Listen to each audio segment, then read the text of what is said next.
From a foreign leader going crazy for China, we turn to a Chinese company's crazy downfall.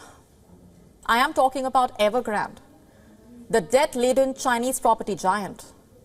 5 months after filing for bankruptcy, it has now been ordered to liquidate. You heard that right.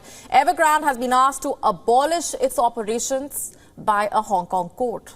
The decision has been taken after an 18-month-long hearing. Now, this is a tragic fall from grace for Evergrande. You see, the company was once the second largest property developer in China in terms of sales. In fact, in the year 2018, it became the most valuable real estate company in the world.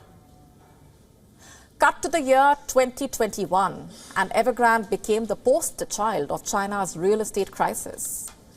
It earned the title of the world's most indebted property developer with about $300 billion in liabilities. And now it has failed to convince a Hong Kong court that it has a viable restructuring plan. This is after the company was given 7 extensions since the court proceedings were first brought against it in June 2022. However, reports saying Evergrande can still appeal. But the question is, what led to the company's downfall? How did it become so indebted? How did things reach this point? And what happens next? Let's find out. Now, to start with, what exactly is liquidation? Well, it is a process where a company's assets are seized and sold off. The proceeds can then be used to repay the outstanding debts. That said, whether this process is actually executed depends on the Chinese government. Also, the liquidation order does not necessarily mean that Evergrande will go bust and collapse. And this brings us to a bigger question. Why is Evergrande in trouble in the first place? And why has it been asked to liquidate? Well, it's primarily because the company borrowed more than $300 billion during its growing years. And the trouble started when China drafted new rules to control the amount owed by big real estate developers to keep its business afloat. After these rules, Evergrande offered its properties at major discounts to keep the money flowing in. But it struggled to meet the interest payments on its debts and lost 99% of its value in the last 3 years. Unable to repay the interest on its loans, the company formally defaulted in December 2021. It was given time to come up with a plan to repay its debts that suited its creditors, but this did not happen. And analysts are now skeptical if any of the debt will actually be repaid in full, ever. So what happens to Evergrande now is the immediate question.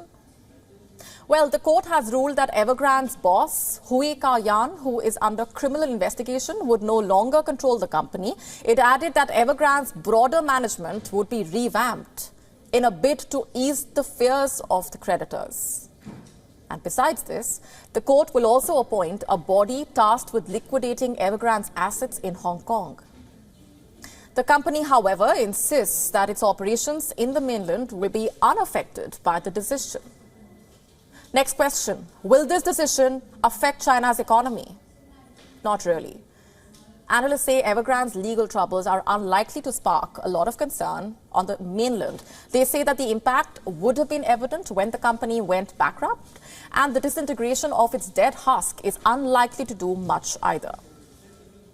But Evergrande's woes have become emblematic of a years-long crisis in China's property market, a crisis that is reverberating throughout the world's second-largest economy. In fact, it has left many home buyers waiting for their new properties.